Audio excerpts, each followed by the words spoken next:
What if I no longer can find the motivation to act because I don't have the capacity to understand? Bismillah walhamdulillah wassalatu wassalamu ala rasulillah wa ala alihi wa sahbihi wa man wala. Dear brothers and sisters, I wanted to reflect today upon the relationship between two qualities that, subhanAllah, connect to our full being in incredible ways. And they are the qualities of patience, as-sabr, and wisdom, al-hikmah. Now, before I get there, I want to start off with the fact that many of us are hurting when we see the martyrdom of our brother Khaled Nabhan, rahimahu'llah ta'ala, Abu Diya. May Allah subhanahu wa ta'ala accept his shahada, and may Allah subhanahu wa ta'ala allow him to meet his beloved Ruh al-Ruh, his beloved soul in Reem, to meet his beloved Tariq, to meet all of those whom he lost from his family and all of the shuhada of Gaza, and beyond them all, to meet the Prophet sallallahu alaihi wasallam while he is pleased with him. Allahumma ameen. Many of us are reeling when we see that a man like that has been stolen from us, but we're also finding comfort when we see the smile on his face that transcends even life. And subhanAllah, as we're looking at what is happening in Syria, where we've seen people come out from the dungeons and people who have been able to return home after long years of displacement, and we're finding joy for our brothers and sisters in Syria, it's important for us to also take a step back and to recognize things have only gotten worse for our brothers and sisters in Gaza.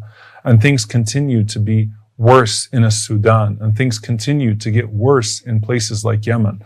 And so it's important for us to take a step back and to remind ourselves not to turn away from those places of devastation because we now see a place of victory, walhamdulillahi rabbil alameen, but instead to transfer that same hope that we now have seen fulfilled in Syria. And of course, it is still early. May Allah subhanahu wa ta'ala allow it to be completed.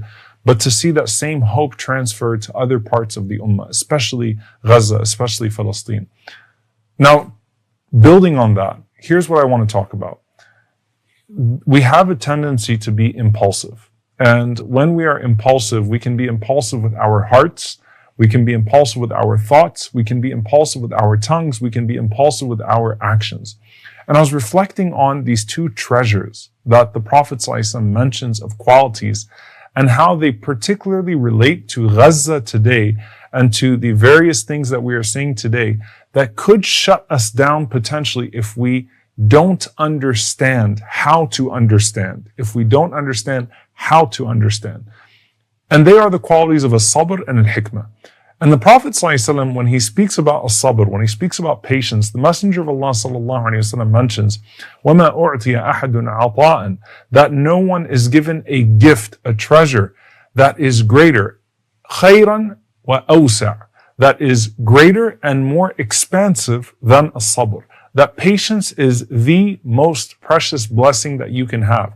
And what the Prophet ﷺ is referring to is not just the reward that comes with patience, but also the perspective.